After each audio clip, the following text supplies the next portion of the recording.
So, welcome to this episode of Menopause Conversations. My name is Amantha King. I'm a workplace menopause consultant and I'm an executive performance coach. Currently about to release an empowerment program all about midlife. So, we're going to talk about that at some stage, probably in series 6. But I'm delighted to have my next guest, who is Ali Daines. Now, I spotted Ali on Instagram, and it's one of those classic things. You feel like you've known someone for a very, very long time. And we've messaged, haven't we, backwards and forwards about Yeah, quite a lot of different things. And I suddenly thought, yeah. do you know what? She'd be really interesting to have on this conversation. So, Ali, thank you so much for joining us. It's brilliant to have you. Thank you for having me. Yeah, I appreciate it. It's been great with the interaction back and forth over Instagram, sometimes LinkedIn, and now to finally be doing this with you. So I'm pleased I agreed to it. Yeah, no, thank you. Well, thank you so much because if you're watching this, you are really in for a great education, I would say. Something that will really inform you. It might change the narratives that you might be carrying in your head. It might help you support people in your life who you might think right now, oh, they're too young to be talking about this or experiencing this. I think Ali's example is testament to the fact that you're never too young. And actually, the more informed we are, the more empowered we can be. Because we're going to talk about a number of things today. And I often use the metaphor of an octopus when I sort of talk to my groups around about menopause, because it can be complex. Octopuses have 8 tentacles, and any one of those tentacles can lead you to menopause, but it's quite unusual to have multiple tentacles to the extent that Ali did. So, Ali, would you like to tell us a little bit about yourself and tell us, in terms of your timeline, how you have arrived at menopause at this stage in your life? Yeah, I would love to. I'm 39 at the moment, heading towards 40 in July. But my journey probably began. I've got endometriosis. So I've got endometriosis. It's an incurable disease.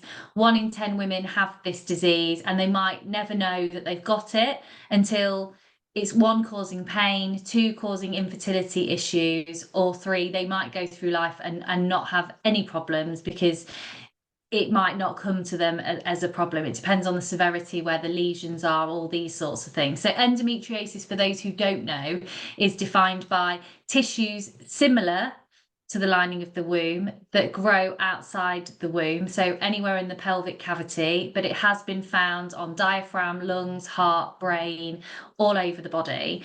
So I was probably what I would class as a late bloomer. I didn't start my periods till about 15.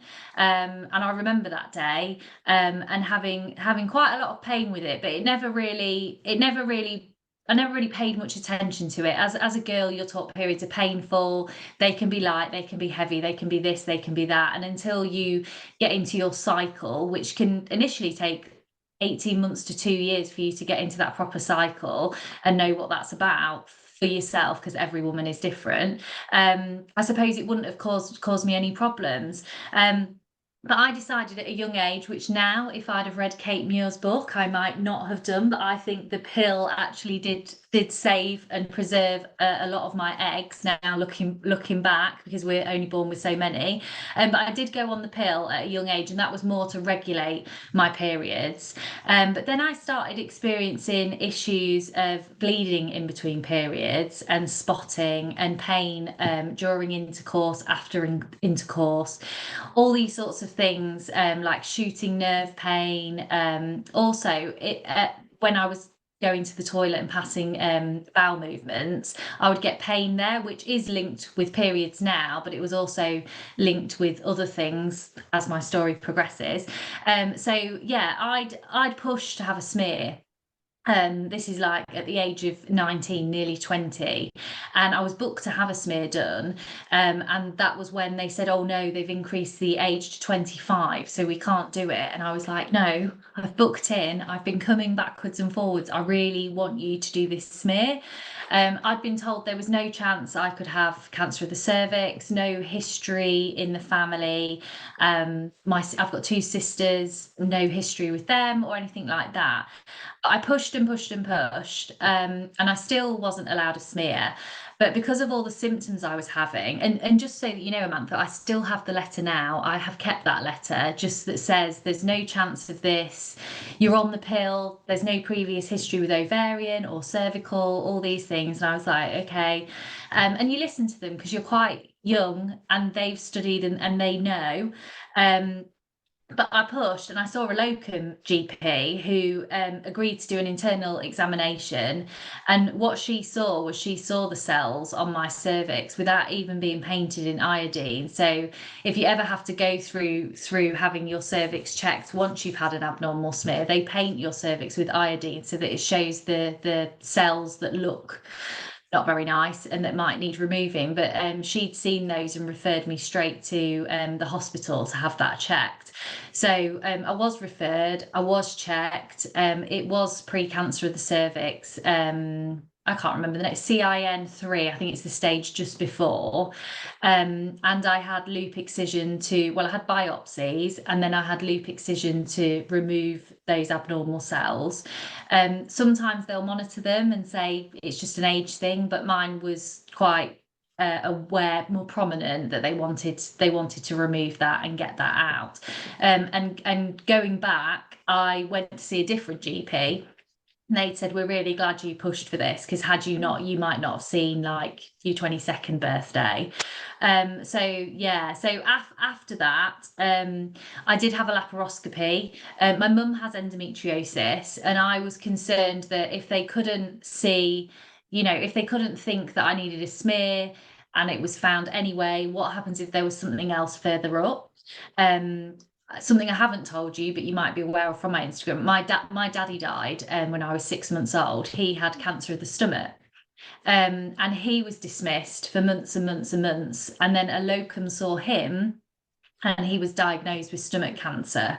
And unfortunately, he died when I was 6 months old. So my mum's then thinking history's repeating. So I thought, you know what? I'm going to book in for laparoscopy. I did go privately at the time. And I saw a consultant and he was like, there's nothing else further up and no endometriosis. And I was like, oh, great. These pains I might be experiencing are just period pains. We get told. Thankfully now it's on the school curriculum that if there's anything untoward, but we weren't taught that back then, and it was just women's issues. So you just carried on with your periods. I was still on the pill at this point, but I would start to get pain every day. I would have smears every 6 months and then every year for the next 11 years I had annual smears. And when I was 26, because I was 21 with the first one, 26, I'd gone to be checked because I had come off the pill, had a Marina coil fitted because that might have suited me better. But with not having children, they're not always that friendly. My body rejected it. So I'd gone to have that checked. And they'd found abnormal cells on the opposite side of my cervix because they could see where the scar tissue was. And they said, look, we need to refer you. And I'd had a smear in the December and it wasn't picked up on the smear. And I suppose that's as good as, how it's done, the procedure, I don't know, but it wasn't detected then. So again, I was referred to the hospital. I went to go and have biopsies, and they said, look, you know what this is going to come back with. Do you want us just to carry out the procedure? And I'd said yes. So I had laser ablation of the cervix there and then, and they burnt all the bad tissue away and probably just like nuked everything, is what I would say. And at quite a young age, I've always been this person that goes into things head on. I'm like, okay, everyone else can worry if that's what they need to do. But for me, I just need to get my game face on as such, go in, have this done. So I would make decisions. Yeah, if we do biopsies and then they come back, that's time wasted. Let's just do this. So I had that. And then again, smears every 6 months. And then, so I think I had smears up until, I think maybe it was only like 2017. I had them annually until 2017, maybe 2018.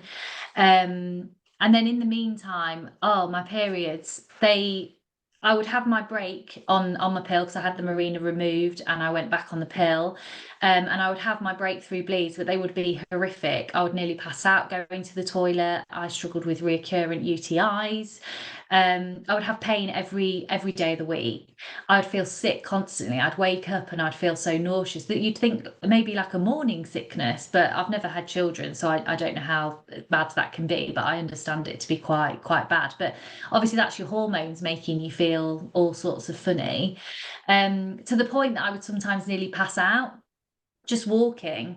If I was ovulating, because I would track my cycle, if I was ovulating, I would sometimes have to stand at the kitchen sink if I was or anywhere where I could hold on to something just to breathe through that pain. And I kept pushing, and I got seen, for bowel problems. I was put on medication for irritable bowel disease, or IBS. I was on Buscopan, as many Buscopan you could take every day, paracetamol, ibuprofen every day. As an asthmatic, probably shouldn't take ibuprofen, but you think, oh, do you know what? I'm in so much pain, I'm going to take it. So then they thought I'd got an infection in my bowel, or it might be diverticulitis, and I'd gone into out of hours on a weekend because I was in so much pain that I could barely walk. And one of my friends was like, I'm going to take you to the hospital, we need to get this sorted. And they still thought that was with my bowel. And my GPs were amazing, and they had pushed for me to have scans. So we're fast forwarding now. We are in 2015, and in the August, things got really, really bad.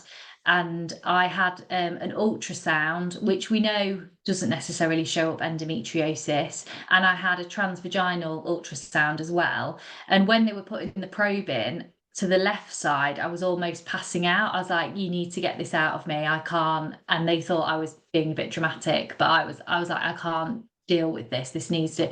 And they said, yeah, nothing wrong. Everything looks okay. And I was like, surely that's not normal. Like, sex was painful, bleeding after sex, bleeding in between periods, which when you're on the pill shouldn't really happen, because, unless something's wrong with that pill and you might need to change it.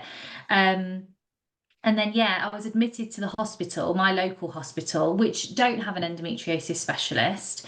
But I was admitted there, and I was there in surgical emergency assessment unit for 3 to 4 days, I think it was, with nobody knowing what to do other than give me tramadol, morphine, which didn't take the pain away, but it just took the edge off a little bit.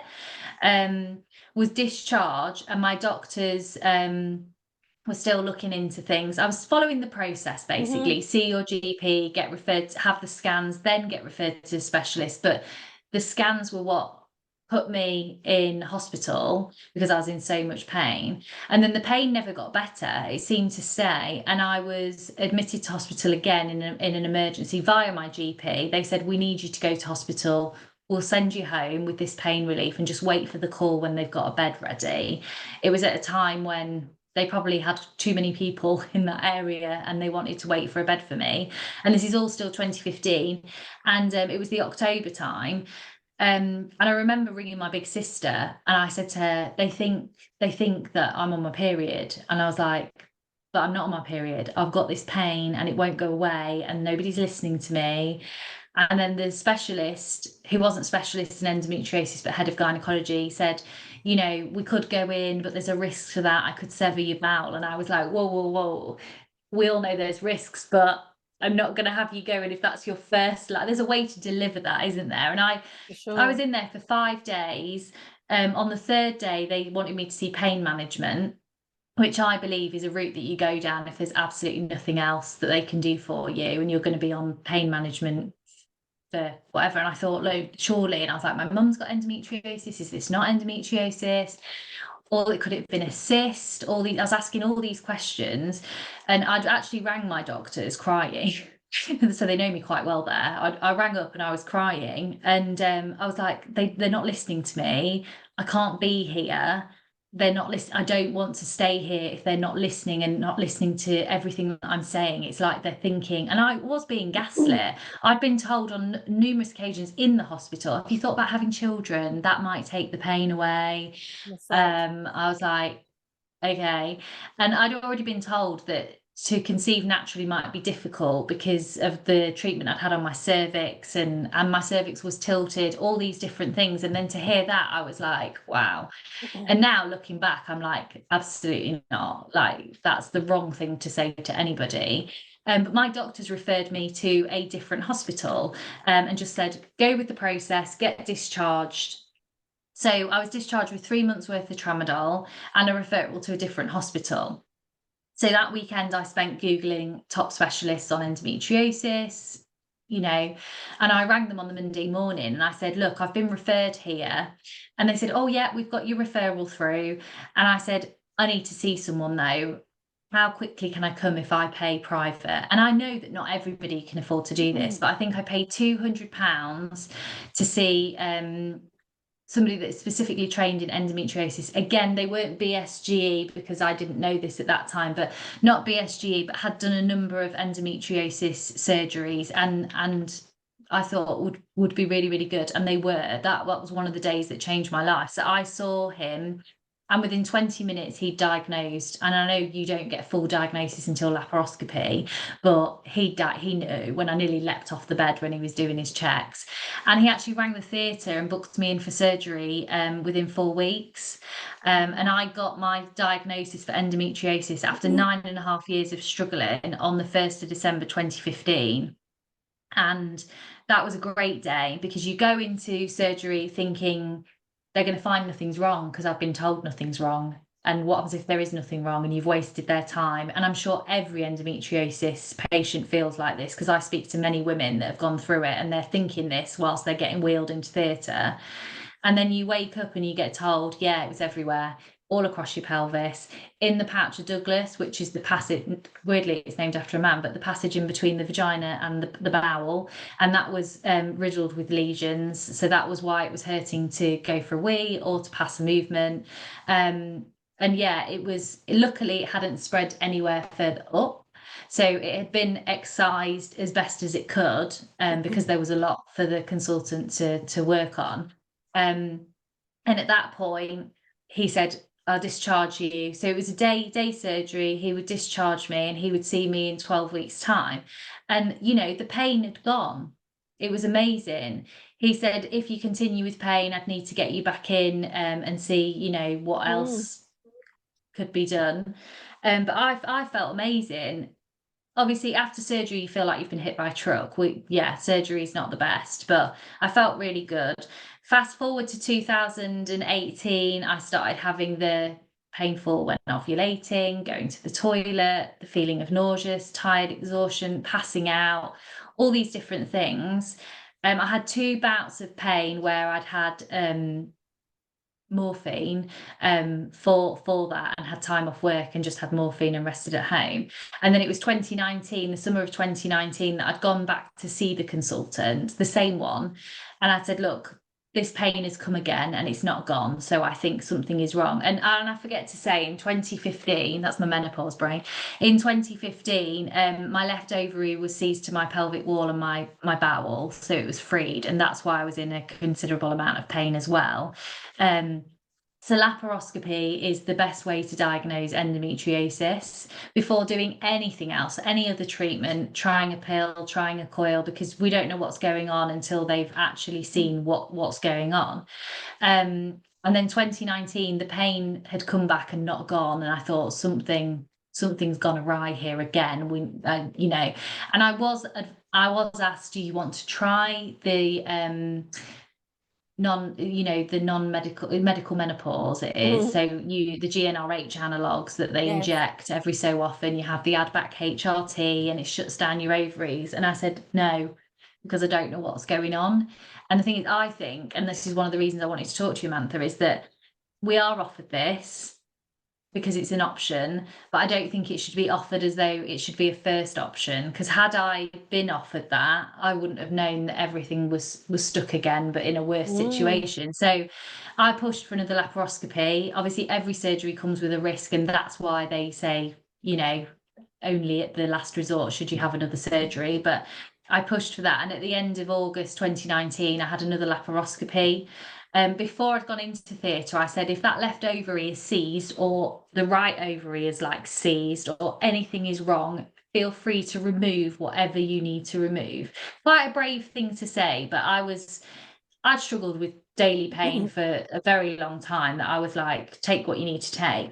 He had to go and consult with the team. They said, yeah, okay, because they don't just whip your ovaries out just because you said, but they said, if that is bothering her, we don't want to do this and then in 6 months have to get her back if we're going to try a different alternative. So the left ovary was removed. It was seized again, but it was also seized to my kidney tube as well as my bowel and my pelvic wall.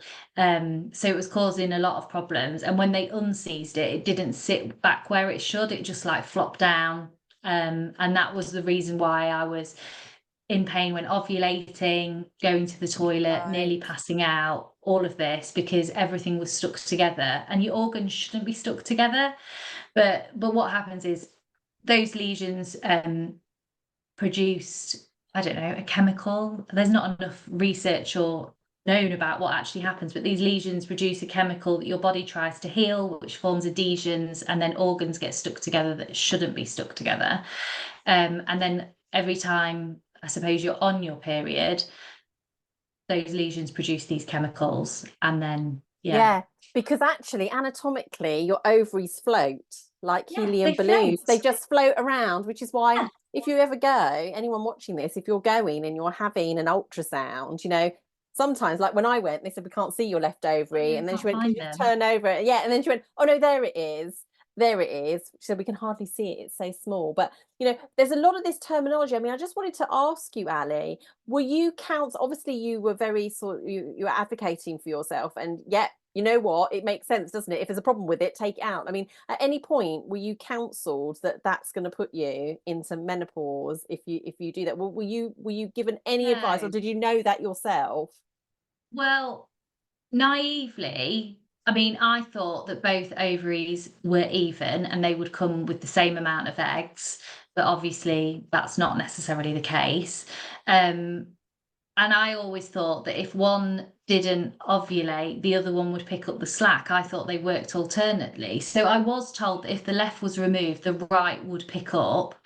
And I would still have periods, but it would just be from the one right ovary. They might not be as frequent, like every 28 days. Sorry, Peggy's coming in. You can hear her squeak. If you can hear her squeaking, I've got a kitten and she loves to squeak and talk to me. So she's just trying to Yeah, tell him. we cats are Um, welcome as our dogs on Menopause I know, Conversations, I'm an just like to animal say. lover. Yeah, no, she just wanted to have her voice heard. She's walked Okay. off now. Um, and yeah, I thought, okay, the left ovary is going to be removed. It's fine. The right one will pick up any of the slack, And I suppose this is something we don't know because you don't know how it works. You do think 1 month you're going to ovulate from one, the other month you're going to ovulate from the other, but you might only ovulate from one. That one might only release the egg. The other one might not have any eggs, or they might have all been used up, which is what leads us to my left ovary was removed. I had a copper coil fitted because I was going to try that. I had all the endometriosis excised again. I came out of hospital. I then found out I was allergic to copper. Oh, Not the God. best. And No. had to have the copper coil removed within the first 2 weeks. So that wasn't great. Gosh. Um, check these things, ladies, before you make these decisions. Had that removed and then thought, do you know what? I'll go back on the pill. So when I was on the pill, I would take the pill for 63 days at a time, which is why I talk about, and that was ever since my 2015 surgery, why I talk about how the pill probably did save my eggs and my egg supply, because the left ovary was removed. And what I found out in 2020 was my right ovary had no eggs remaining. So I'd had this surgery. I was recovering. I thought, oh, I'm after the initial pain of surgery, I'm pretty much pain free. This is really good. But I started to get brain fog.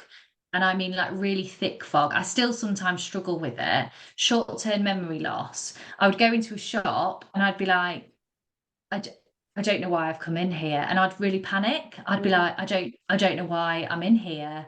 What have I come for? And then you get hot because you've got this sense of dread. You think you've lost the plot. People are looking at you, even though, well, you think they're looking at you. They're probably not. You're probably just overthinking that. And yeah, I had all these symptoms, itchy skin, itchy head, hair would fall out, dry eyes, my joint ache, my joints really, really, really ached. And this is whilst we're in the COVID world. So we go into COVID in lockdown, March 2020, and we think it's only going to be a few weeks to flatten the curve. But I didn't know if everything was heightened because of everything that was going on in the world. I'm an empath, and something that I have struggled with over the years is general anxiety disorder because of living with endometriosis and having pre-cancer at an early age. Your brain can run away with you. You've been through traumatic experiences. So I thought all of these things were causing that. And then I thought, no, it can't be, it can't be. So I had blood tests done and I pushed for them. And I'm so lucky, she's now retired, but she's a close friend of mine. My nurse, who was my nurse for very many years, she did the blood tests and then went on holiday. And then when they were checked, it was all okay. But I read my blood tests and I was like, they're not okay. My testosterone says 0.1. And 0.1 is incredibly low. It should be between 1.5, 1.7.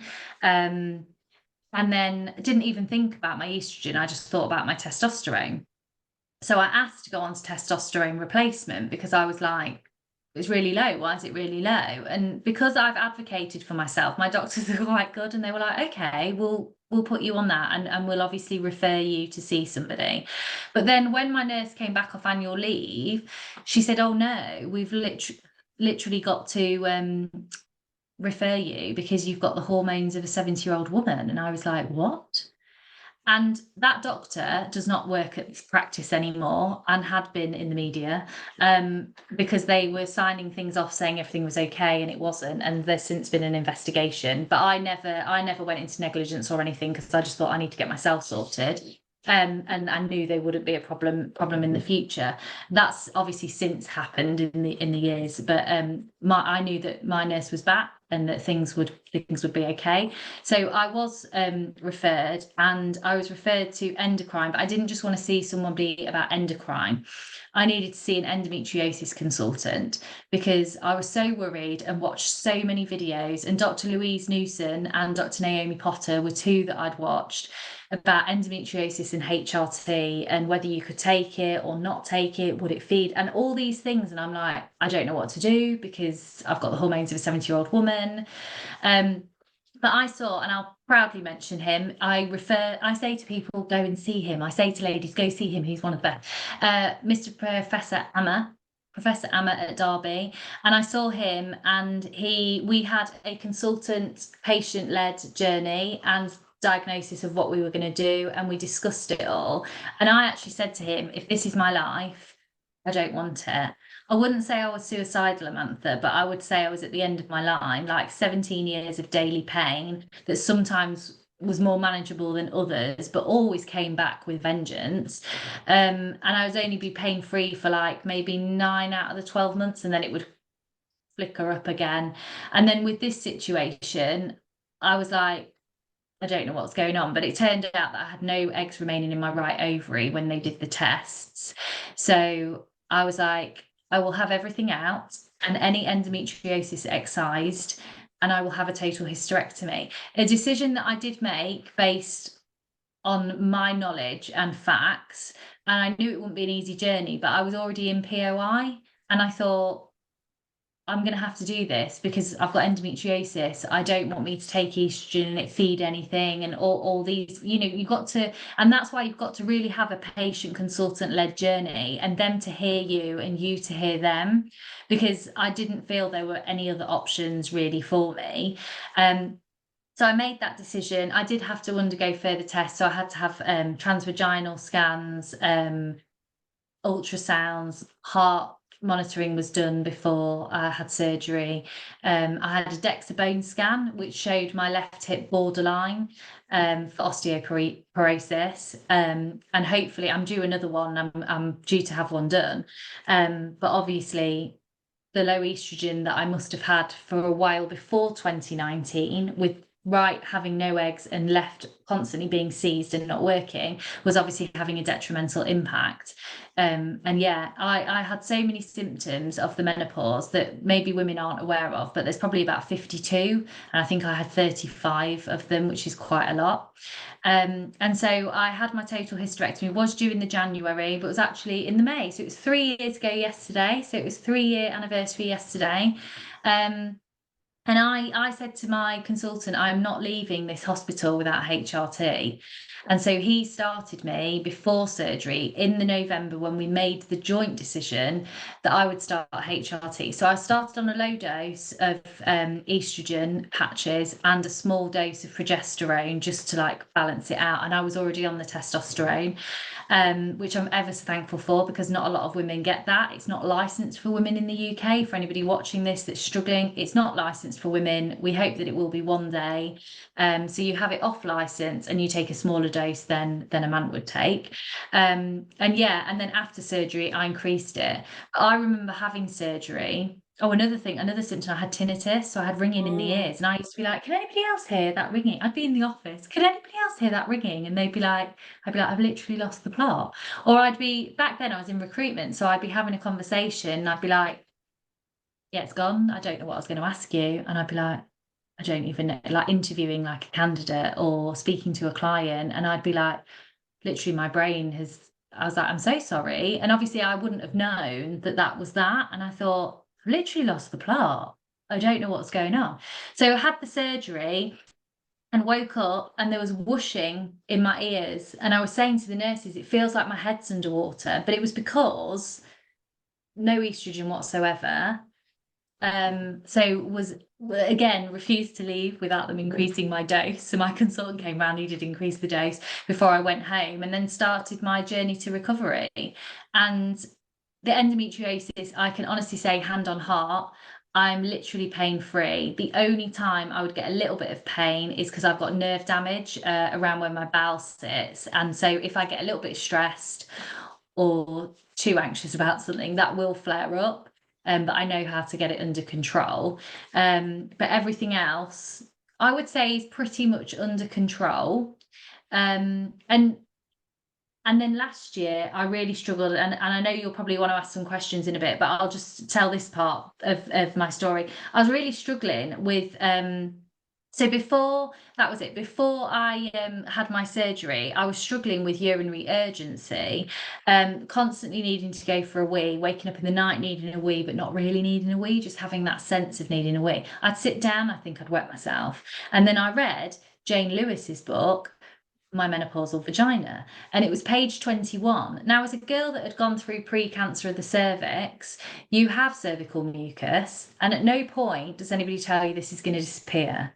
Nobody tells you that during menopause this might disappear. And sometimes I would get shooting pains when I'd sit down and I'd think, oh, maybe it's just the nerves rejoining together, after surgery and things like that. But actually, it was low estrogen in the vagina vulva area. So when they rang me to sort out my HRT on repeat, I actually said, I've read page 21 of this book and I think I've got vaginal dryness. Can I have some local estrogen? So they said yes, because my GPs, I must say, are phenomenal. And they put local estrogen on my HRT as well. But then last year, so yeah, last February, March time, I was struggling with like sensations in my vulva area that was like skin tightening, maybe splitting a little bit.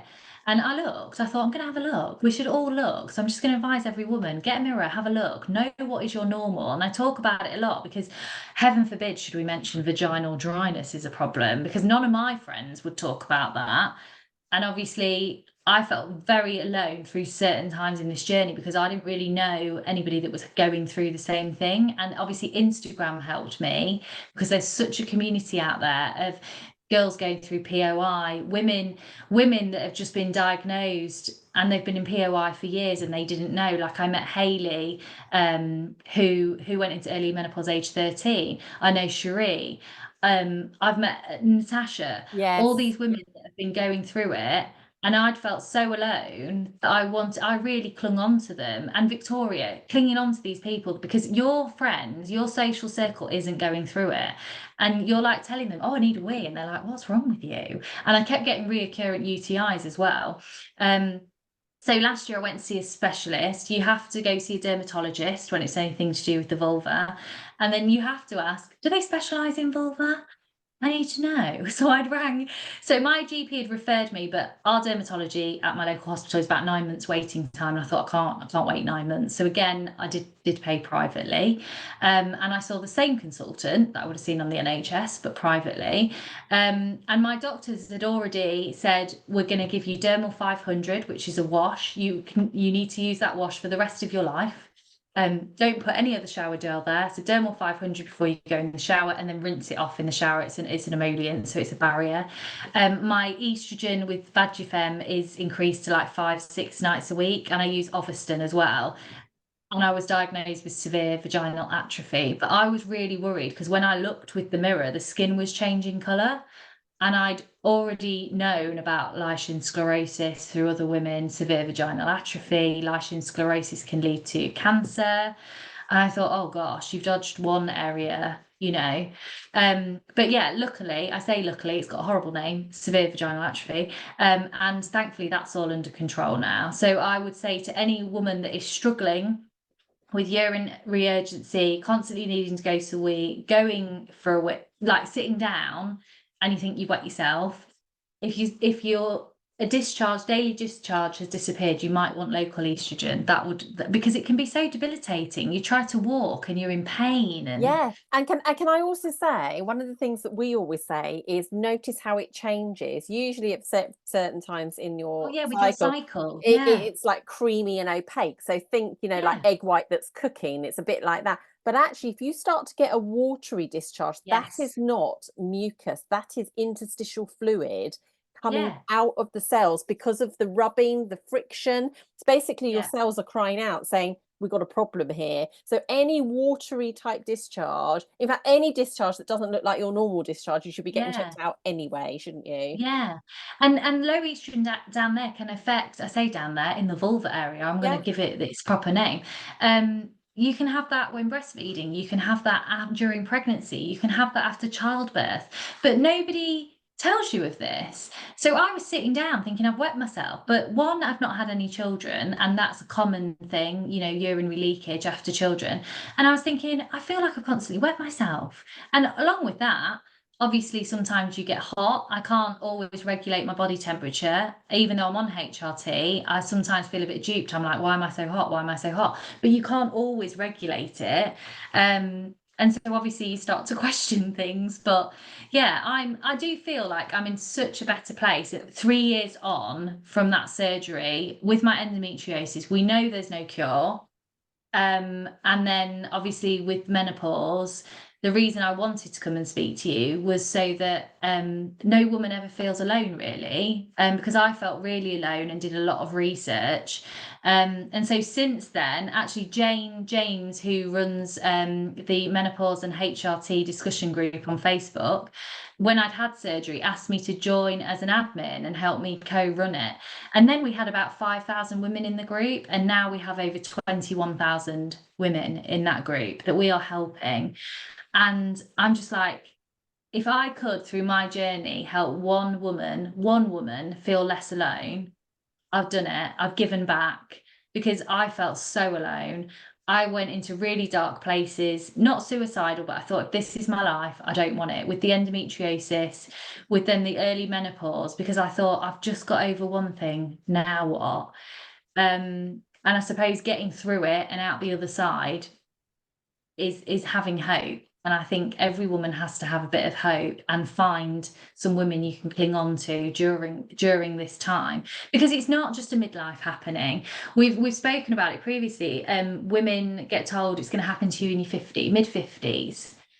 Well, a lot of the women I know, 13, 14, 25, um, early menopause, like myself, through maybe surgeries, all these different things, or just POI, which has no answer to it, just premature ovarian insufficiency.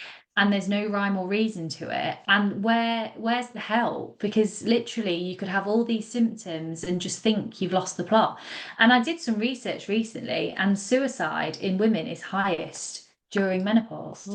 The average And age that for a makes me woman, really sad. well, it is, because the average age for a woman to consider or completing on suicide is 51. So it's either coincidence or a consequence, as my lovely colleague June Potts always says. I love June, yeah. Yeah, so June and I work together. So, it's either that, it's also when you look at relationship breaks down, it tends to be that. Yeah, What I would say is that's all very well, but I think that's very much white cisgender women. As I said to you before we started recording, I'm half Sri Lankan. I was 36. I'm not fitting into any neat little boxes. And I think that's what we need to move away from through helpful discussions like the one we're having now, which is that actually, first of all, we need society to realise it can happen at any time, and yeah, we don't know the full extent of what COVID is doing to women's fertility. I see a lot of that. A lot of people who stay back at the end of sessions are not the 50 somethings. It's usually the 30 yeah, somethings that's going, that my menstrual cycle's all over the place. Can you tell me why that might be? Oh, and I've had COVID, or I've had the COVID vaccination. So yeah, I think we've yet to see the full transparency of that. But one thing I did want to just make a really important point yes, about is yeah.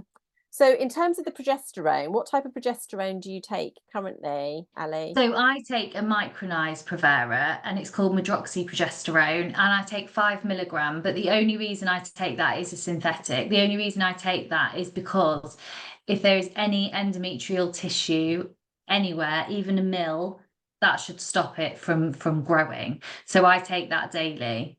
Yeah, and the reason I say that is because I wanted to make reference to the British Menopause Yeah, Society guidelines, which is if you have a history of endometriosis, please, please, please do make reference. If you're getting yeah, pushback from your GP, it's page 143 that says in women with severe endometriosis where there's been extensive or residual disease at the time of surgery, continuous combined estrogen and progesterone yeah, replacement or tibolone is favoured. And that's because, like Ali says, you don't want those tissues reacting, because those tissues reacting creates more bleeding, more scarring, and more tightening and more yeah, pain.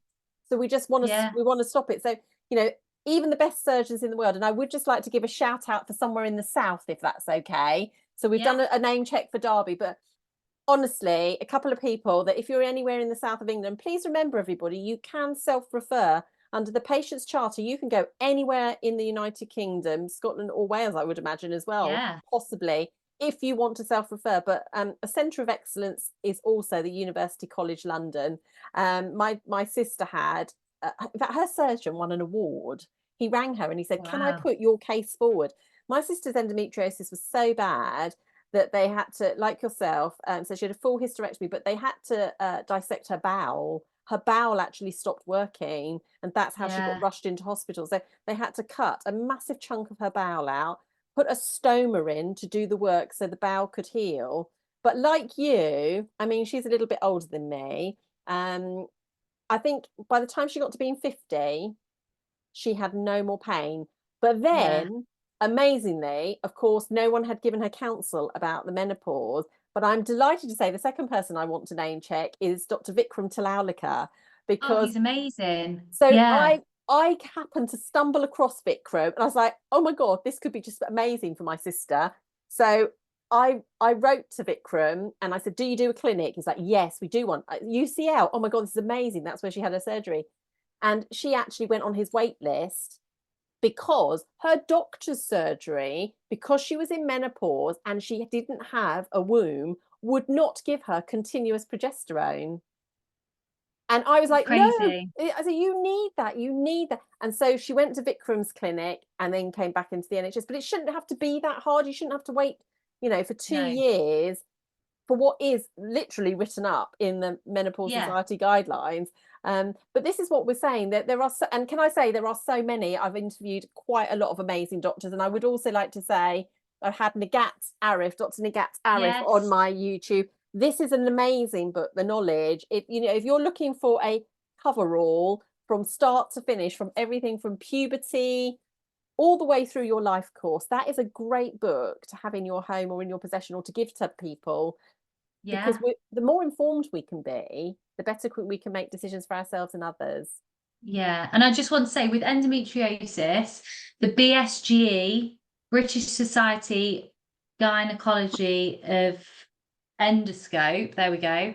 They are the best consultants for endometriosis. So endometriosis typically shows up as white or clear with no blood cells running through it.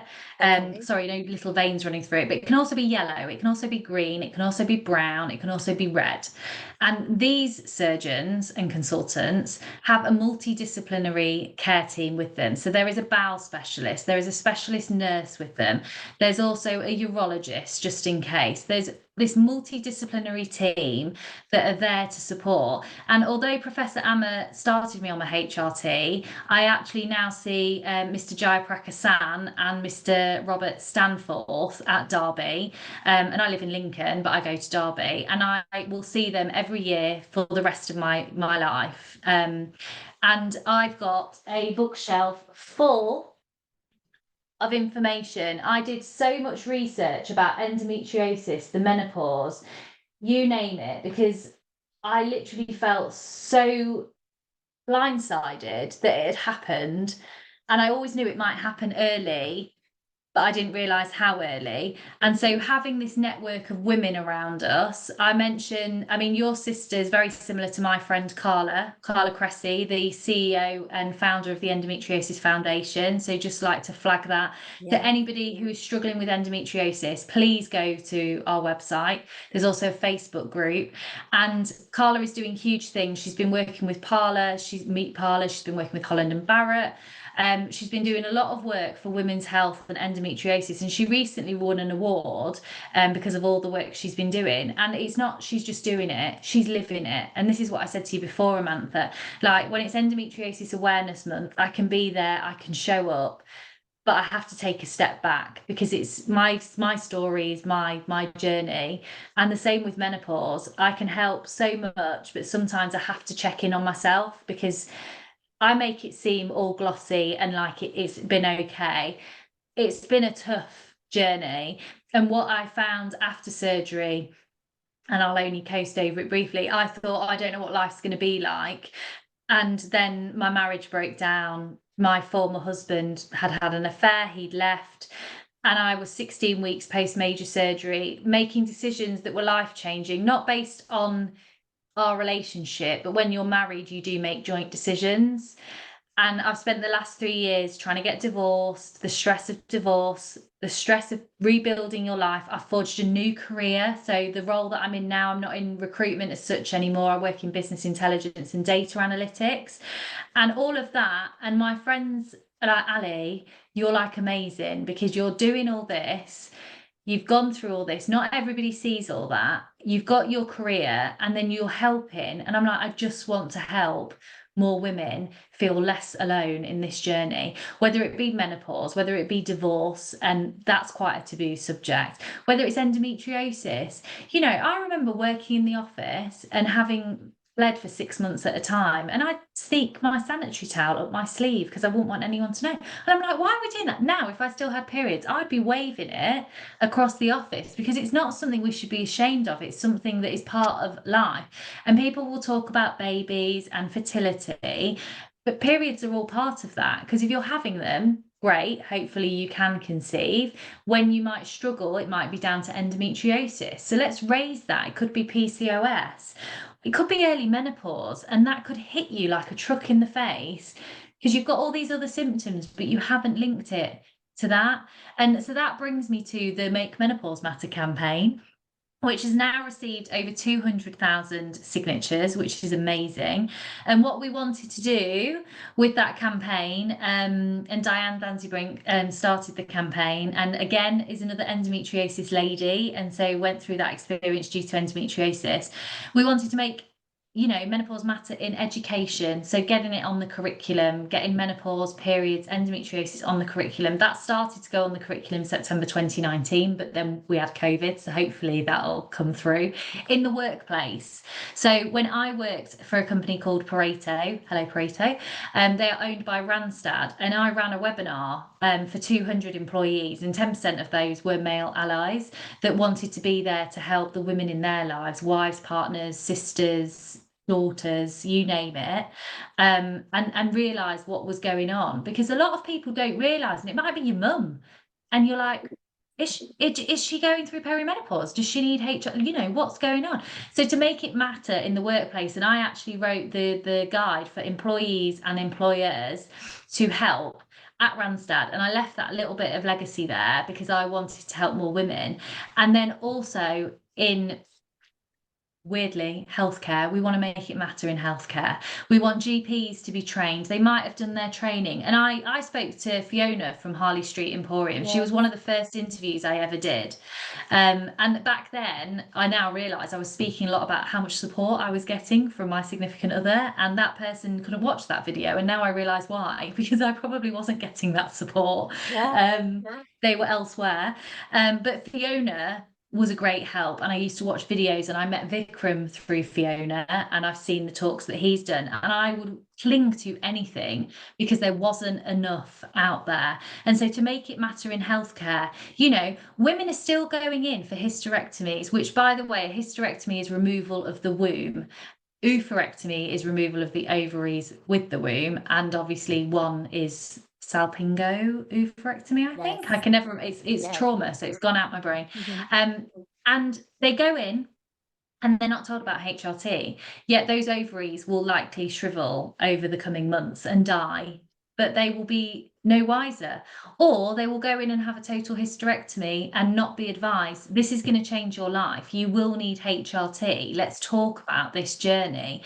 And that's why it matters in healthcare. If you're seeing a consultant for a hysterectomy, it's got to be a patient and consultant led. If you go to your GPs and you've been with the same GP, my question would be, have you done the confidence in menopause training? Okay, somebody says no. Who has? I want to see that person. My GP, I was with his father was my GP until he sadly passed away. And now my GP has come up through the ranks. The first question, bless him, when he joined, I was like, have you done confidence in menopause training? He was like, yes. I was like, you've got the job. I will come to you. I will be your patient. Because I didn't want to have this fight that I'd been having since 20. This is like nearly 20 years. I didn't want to have that fight. And I'm now part of the PPG because I wanted to make sure, which is the patient participation group, and you can join it at any GP practice so that you can help make change happen. And I wanted to change the age demographic for one on the PPG, and also highlight women's health. I think the former chair, when I brought up periods, did actually seem quite surprised. I was like, let's talk about women's health, periods, endometriosis. And I think they were quite shocked that I'm surprised I didn't bring up vaginal dryness, because I love to bring that up because that's a shocking threat. People get shocked and I'm like, why are you shocked? It's a happening. It's a conversation opener for sure. Yeah, exactly. Or stopper, killer. But that's why Diane's campaign was so important. And we've finally done it. And yesterday, when it was announced, I thought, this is my 3rd anniversary of my total hysterectomy. And people would say, my nurse said to me, Ali, it will change your life. And it changed my life in so many ways. I lost some people that weren't meant to be in my life on that journey, and that's okay. And I found myself again. And now I want to help other women, because you do lose yourself. You lose a little bit of yourself because you think you've lost the plot. Maybe your friends aren't experiencing it. Maybe you can't have those open conversations. Maybe you want to ask your mum those, what were her periods like? What was her experience? I'm quite lucky that I do say what I think, and I've been able to have those conversations with my mum. But I highly doubt that she was able to have those conversations with her mum due to previous generations. And it's getting that education out there. We're often told, I speak to women and they say, oh no, you can't have HRT after this many years. And I'm like, yes, you can. It protects your brain, it protects your bone, and it protects your heart. And it also helps everything else, your hair, your skin.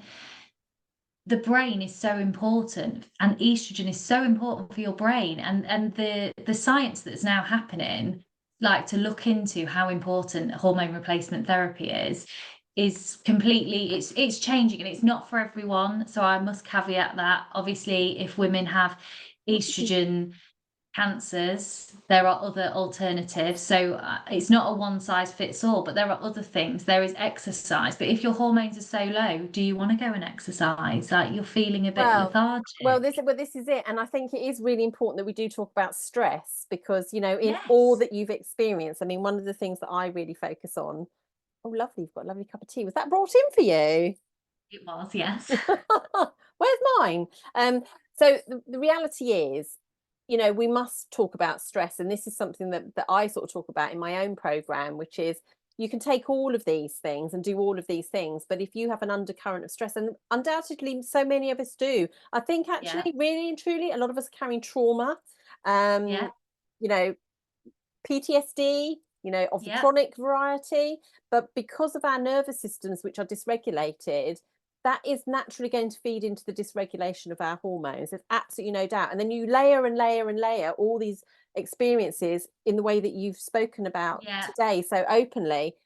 It is important. And I always say to people, you know, HRT is not the panacea. It's not a cure-all for no, everything. We need to look at from the outside into our lives and yeah, go, okay, where are the stresses? Is work stressful for me? Is my relationship stressful? Do I take on too much? Have I got caring responsibilities? You know, I'm about to have an empty nest here at home.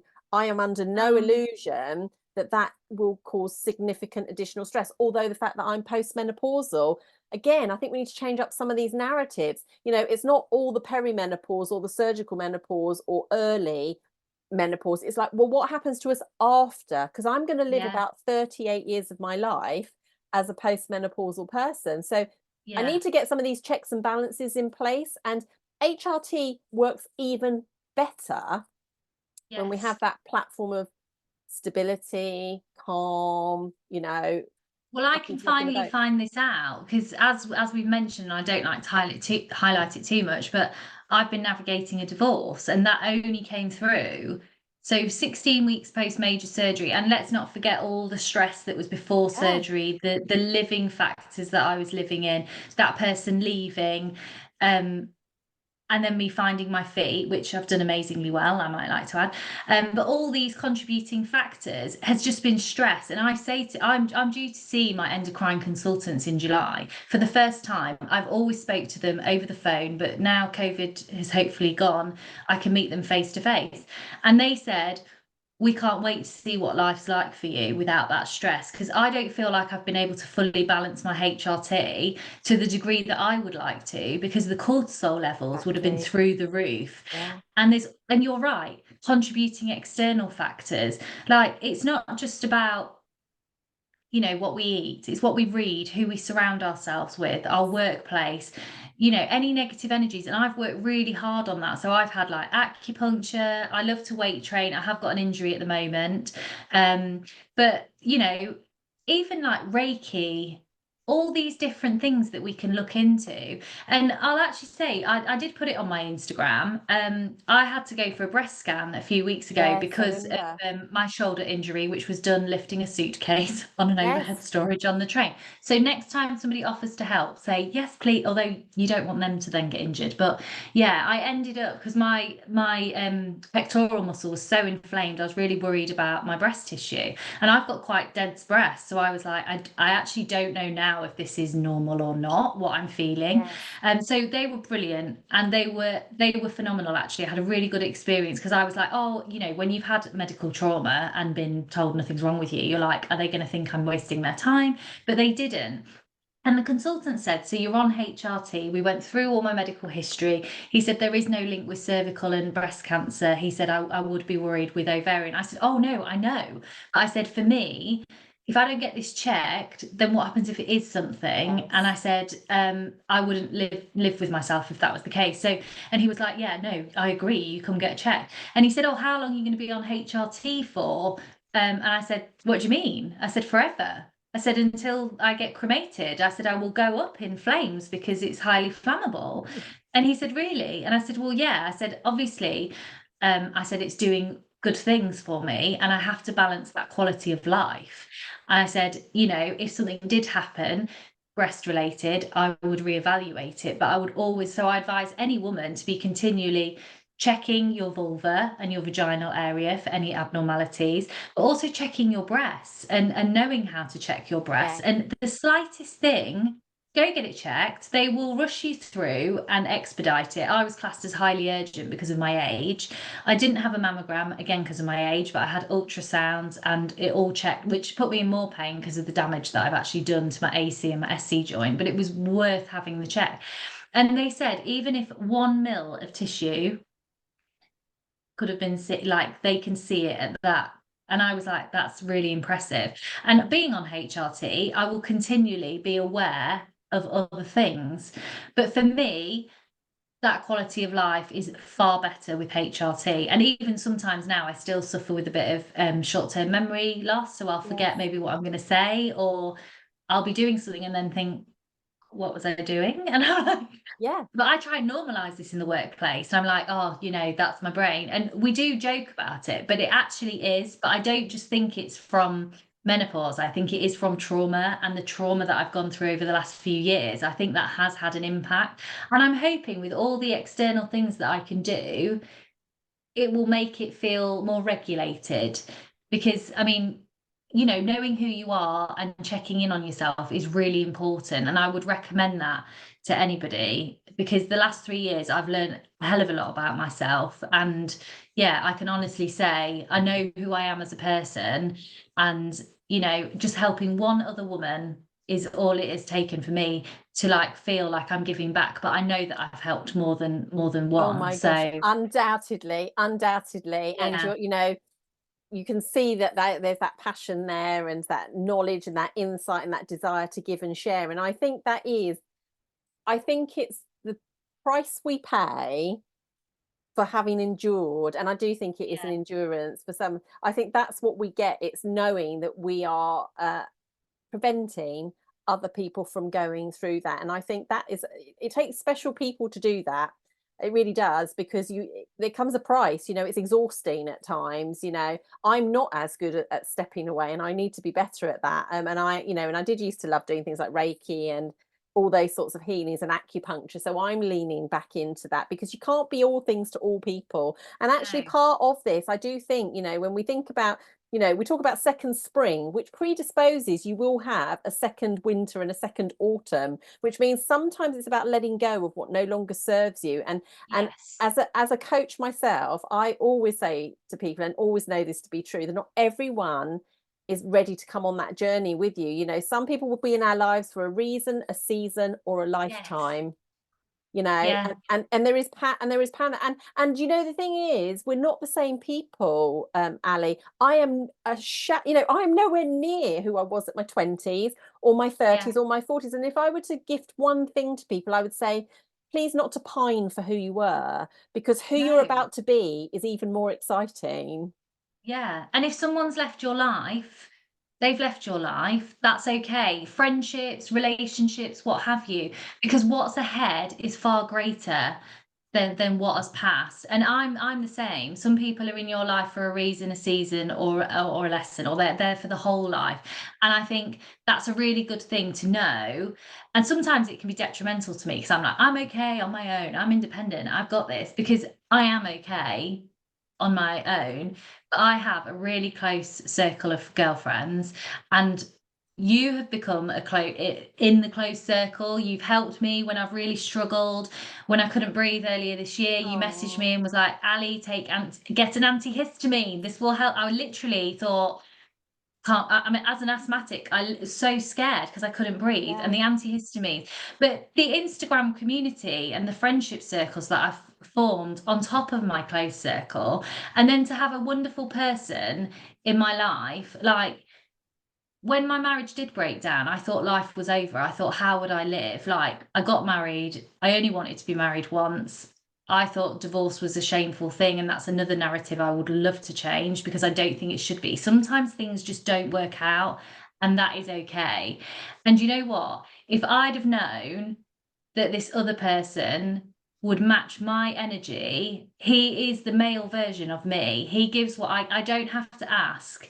He literally is the version of me. So he does things I don't have to ask. And I'm like, why did I not know this? And that's what I want to say to other people that are struggling. Yeah, but so many people are in relationships, whether it's because they've got children and they think that that's happiness, and they've got all this and they don't want to. It's okay if that person has not grown with you, and you've grown separately, but check in with each other, have date nights, go on dates, date each other like you did in the beginning, because sometimes you lose yourself and you lose who you are in that partnership. And people say to me now, I've been with my other half now like over 18 months, and people go, oh, it's because you're in your honeymoon phase. And I'm like, no, we literally want to spend time together, quality time together. We listen to each other, we communicate. We both know that when we met, we weren't fully healed, and that's okay. I don't think you can come to a relationship without some sort of what people call baggage, because we've all been through it, but we learn from that and we make the next whatever that might be really work and be there and hold an open place. And I think when those two souls align, it can be something magical, because you hear each other, you're not guessing what the other person thinks. And he's learned so much about menopause, endometriosis. Like, he is a mental health first aider, so he talks to women at his work about menopause and how that impacts like the mental health. He's ex-sportsman from the football arena, so he like knows how important fitness is, and having somebody that is like in the same mindset as me is so important. Yeah, we've got different hobbies, but it's so important to have such common ground and be able to say, do you know what, I was struggling over the weekend. I was struggling that it was coming up to my 3-year anniversary, because it's always a bit of a like, with everything that surrounded that time 3 years ago. And then I was really struggling with the weather changed and there was no forewarning. And I thought, and you know what? I said to him, I'm really struggling. And he was like, that's okay. I've got you. And you know what? I got out of the shower and he'd already put the fan on in the bedroom for me. And just these little things and just knowing what to do. And I think there was a campaign, I know we're probably running over time, but there was a campaign that Men Misunderstanding Menopause Shatters Lives. And I remember that. It was a campaign that was run in 2021, I think, or 2022. And it's so true, because that's why we need this education out there. There'll be men maybe not knowing how to support the women in their lives, fathers not knowing how to support their daughters in early menopause or with endometriosis and all these things. And us having these open discussions can change it for so many people. A man might feel disgruntled if he's in a relationship and he doesn't know how to help his partner or his wife. And a book good for that is the Davina and Dr. Naomi Potter book, Menopause Thing. There is a section in that about how you can help the woman in your life. And I've got all the books and read them. And you're the same as me. I'm like literally leaning around the corner, but I know I put it somewhere else. There's another one called Men, Let's Talk Menopause. But we should really talk about this fantastic booklet, shouldn't we? I know. Because this is the booklet that actually you can go on the Menopause Support website, and you can actually get the QR code, and you can literally share it. We do it at all our meetings, Ali. But this book is honestly fantastic. And it's been written by experts. It's so sensitively written. It's got trackers in it. Genitourinary syndrome of menopause. So lots of those symptoms that we were talking about. So vaginal dryness, soreness. I mean, literally, I took this to a meeting and we had them on the seats for everyone to hold, and just had a 5 minutes. And we just said, if people were comfortable to put a show of hands, if you've got 3 or more of any of these symptoms, and every single person in the room put their hand up. Put their hand up. Yeah. I've actually got some of those booklets because I'm doing a talk a week today with the Lincolnshire Cooperative voluntarily, just because I want to help another local company, like make sure that menopause is on their workplace agenda.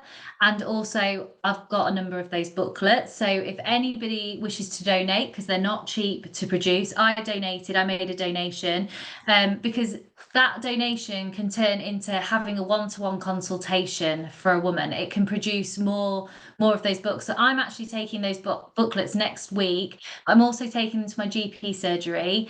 I'm also taking them to local clinics that can help women's clinics. And I'm also taking them to Derby when I go for my endocrine appointment in July. Brilliant. I'm taking them because I failed to mention this, but Professor Amma had me talk to 100 healthcare professionals, my endometriosis endometriosis consultant. Yeah, and I did it a year after surgery. And I spoke to 100 healthcare professionals on a webinar. It was his first webinar about endometriosis and how it's a multidisciplinary team. And so there was urologists, there was oncologists, there was colorectal specialists, you name it. There was over 100 healthcare professionals. And we were showing what endometriosis looks like, how a patient's journey should look like. And so I mean, some people might watch this thinking, oh, what can't she do? It's not about that. I do have a full-time job. I just want to ensure that my journey helps other people, either endometriosis, early menopause, or going through the menopause journey at whatever age in life. Because I see these adverts on the telly and they don't have me, they don't have you. No. You know, they recommend, and I probably shouldn't say it, but they recommend like Vagisil. And if you're struggling with symptoms of that, I don't think you would want Vagisil. I think you would want local estrogen. I think, you know, having that symptom tracker, knowing what your normal is, all these sorts of things. Perimenopause periods can be lighter, they can be heavier. You might bleed in between. You might have discharge, you might not. You might have urinary urgency. Your hair might start falling out. You might feel Yes. really tired, irritable, anxiety, depression. You might wake up with, I used to wake up with a sense of doom of not knowing how the day would turn out. And I also used to really struggle with heart palpitations. And 3 years on, I forget what I struggled with all the time because that's part of my Well, journey that's gone. But and our brains largely protect us, don't they? You know, it's a bit, you know, oh, trauma. Yeah, trauma, gone. your brain, yeah, but it's not really, and we all know that, which is why, No. like you said, these can be triggering. Can I just make one mention, which I feel if I don't, it would be Yes. remiss of me, because it's brilliant that menopause is getting more of a platform. It's brilliant that endometriosis isn't, but there are now two other conditions that we need Yeah. to, well, three in fact. So I want to just name check them for people and go look in some of the resources that we've talked about, and I will put them in the show notes. So a couple of things. Adenomyosis. Yes. Adenomyosis is actually also, it's similar to endometriosis, but it's bleeding from the womb between another space and the muscular wall. It is, I mean, there Yes. are people, there's a great Instagram account called at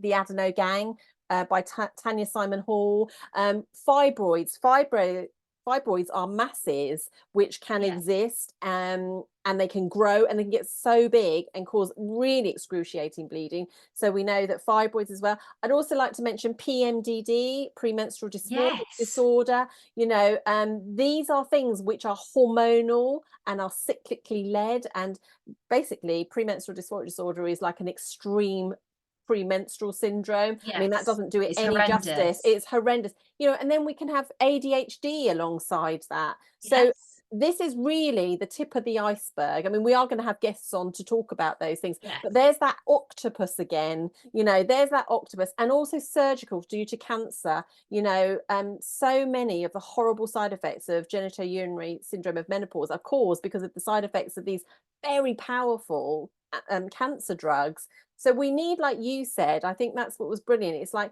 you know what, it's not enough to know your own specialism. You could be a surgeon whipping organs out left, right, and Yeah. centre, but you need to know what's the impact for that person on their hormonal health. And now that could be their Yeah. endocrine hormones, it could be other types of hormones, you know. So these things all have a knock-on effect, and because of our biology, everything's quite close to one another. You know, your urethra, so where you wee Yeah. out of, you know, that's quite close to your vagina. It's all in such close proximity that we really need to understand more about our bodies and not be embarrassed. And you know, there is going to be a national menopause education and support program. That's what I'm supporting and working with Professor Joyce Harper at University College London. You know, I think the conversation has never been louder. My concern is it's not broad enough. Yeah. So we need to do that. So our work's not done. But I tell you, can I just almost finish on one really exciting thing? Diane Danzebrink did promise that if we get to the 200,000, there'd be an in-person gathering for the people that have supported. So I think I might get to meet you in real life, Oh Ali. yeah, well we should do it anyway. So I go into London a couple of times a week anyway. There is a gathering that is happening for like the grassroots campaigners. Cherie set it up in July, but Oh, unfortunately I'm not in the UK. I'm taking a holiday why to not? celebrate my 40th. Of course. Um yeah, which everyone should say she doesn't look 40. No, No, I joking. was just about, you beat me to it.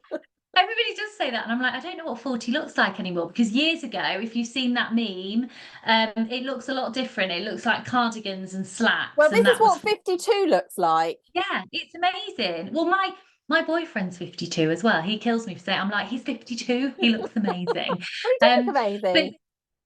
but yeah, but do you know what? We never know really what an age looks like. It's suppose it's how you feel as well, isn't it? Sorry, that's Teddy. We've got E- the other one joined us now. Exactly. And it doesn't really matter. And I think that is maybe a great place. I mean, I could talk to you forever, but I suppose what we also want for people is to people to be thriving, not surviving. Yes. And with the right supports at the right time from the right group of people, knowing where you can feel like you're with your kind of people, um, Yeah. then you can be thriving. I've never felt better as I arrive, which will be my 53rd year this year. I've got two jobs that I love.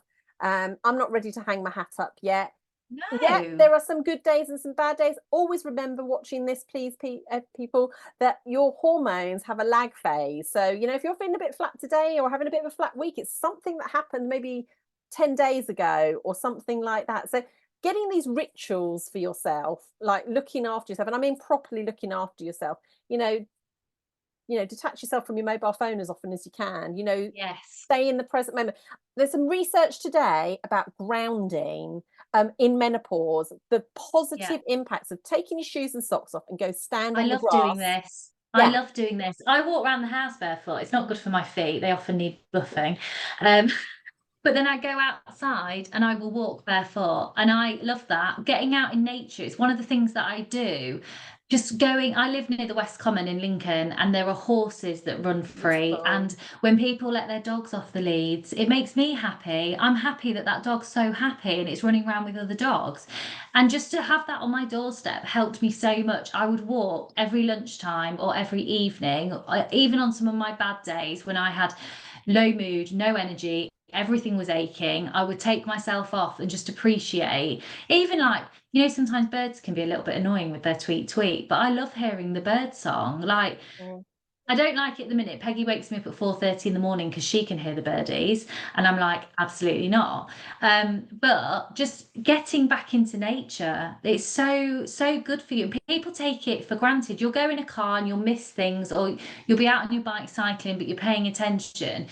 Go out, have a walk around the block, your local estate, your local park, take yourself out there. It can so change your mood. And I say this to so many women. I've got a girlfriend, she messaged me the other day saying, I'm feeling so flat today. And I said, the sun has come out, get your trainers on, go for a walk. And she said, oh, I'm going to do one better. I'll go for a run. And I was like, just get yourself out. And she felt so much better for doing Exactly. it. Exactly. And Yeah. so this is brilliant. And so you're a real cheerleader. So how can people know more about you? Is there a way they can know more about you? Are you on it? What social sites are you on that people can connect with Yes. you? So if anybody is struggling right now, I would say join the MHDG, which is the Menopause HRT discussion group on Facebook. It's a private group, it's women's only. We do ask you to adhere to the rules and then we will approve it. And you can be anonymous on there. So you can put an anonymous post if you're some women aren't confident to ask those questions, and that's okay. That is perfectly okay because they might not know who else is in the group and it might be a worry for them. But you can put anonymous posts, you can ask anonymous questions, and we're there to support you. I often, and it's really bad because I do try and spend time away from my phone in the evening, but I've constantly got that thing, Ali, you were that girl at 11 o'clock at night thinking, I've lost my mind, I need help. So I will look and see if there are any posts that need approving or anybody wants to join the group so that we are there. It's also on Instagram. Jane runs that on her own Instagram. I am on Instagram and it is private, but people can, I had that for personal reasons, but people can add me on there if they wish to. It's Ali_Daines, or you can message me and I will happily speak to you. About anything that you're going through. Like when I was going through divorce, I read Helen Thorne's Get Divorced, Be Happy, and that helped me. And there are a lot of relationships that break up during menopause, and there is not enough support out there. There is actually a lady, and I forget her name, but on LinkedIn, I think you're connected with her, Yes. and she's running a session about divorce. And I was like, I wish this had been going when I was first going through it, because you can feel so isolated, and you blame yourself for a lot of the things if you don't really know the truth about what's been going on, and you've been gaslit and lied to and all these different things. You don't really know.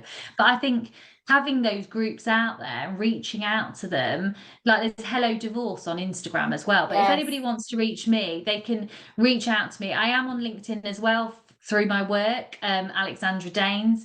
But people can message me, because I do share a lot of menopause stuff on there. I've shared videos about the Make Menopause Matter campaign, why it's important to me, why it's important, and this is important for all ladies. If you get asked to take part in a survey, I work in business intelligence and data analytics, and if you get asked to take part in a women's health survey, please take part. Your voice is relevant. You do need to be heard, and we want you to be heard. The statistics show that not a lot of women will take part in a women's health survey, and we need their thoughts. We need what they're going through so that they can get more data to provide more help to women out there and get better resources for us, better research in there, better care. So that's a huge thing that I'm really advocate for, like fill in the survey, help another woman. Go on to Dr. Louise Newson's website, go on Menopause Support. Menopause Support has the PDF menopause tracker if you don't want to get the booklet or the Yes, go on the QR exactly. code to download. The tracker is amazing. You might forget to track, I'm just going to say, but you could set a reminder in your phone, and then you could track daily. And that is what your toolkit. You go to your GP and you say, I'm struggling with these, and I think it's perimenopause or menopause, and I would like some support. I would like some help, because so many times women will struggle with anxiety or even possibly depression. And if that's the first symptom and they don't know any of the other symptoms, they are given antidepressants or maybe CBT. But actually, the only thing that will replace estrogen is estrogen. The only thing that will help a diabetic if they're type 1 is insulin, thyroxine for underactive thyroid, all these things. So, estrogen is important, and we don't have to live in pain or struggling or with poor quality of life. Fill in that symptom tracker and take it, and then also take the NICE guidelines. But my first question would be, have you taken the confidence in menopause training? And if they say yes, you want to see that person, and that they will be your go-to person. Yeah, definitely. Amazing, amazing. What a powerhouse you are. What a powerhouse. You've given Thank us you. all this time.